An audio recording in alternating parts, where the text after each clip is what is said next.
అంబేద్కర్ కోనసీమ జిల్లా అంబాజీపేట మండలం మొసలపల్లి శివార్లోని జగ్గన్న తోటలో ప్రబల తీర్థం ఉత్సవం అంగరంగ వైభవంగా జరుగుతోంది. పంట పొలాల్లో ప్రబల తీర్థం నిర్వహించారు. ప్రబల తీర్థం ఉత్సవం చూసేందుకు పెద్ద ఎత్తున భక్తులు తరలివచ్చారు. భక్తి శ్రద్ధలతో ఏకాదశి రుద్రుల్ని దర్శించుకున్నారు.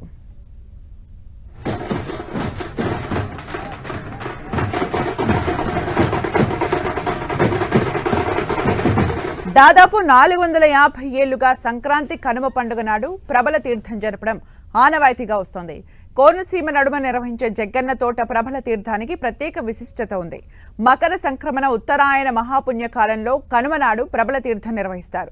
ప్రాచీన కాలంలోనే తొలిసారిగా జగ్గన్న తోటలోనే ప్రబల తీర్థం నిర్వహించారనడానికి చారిత్రక ఆధారాలు ఉన్నాయి. స్థానిక భోగేశ్వర స్వామి ఆలయంలోని రాఖీ శాసనంలో ప్రబల తీర్థం ప్రస్తావన ఉంది.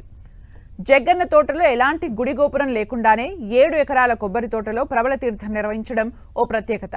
హిందూ శాస్త్రం ప్రకారం జగ్గన్న తోటలో ఏకాదశ రుద్రులు కొలువు తీరారని ప్రతీతి. 17వ శతాబ్దంలో కనుమనాడు ఏకాదశ రుద్రులు లోక కళ్యాణార్థం జగ్గన్న తోటలో సమావేశమై చర్చించారని చారిత్రక కథనం.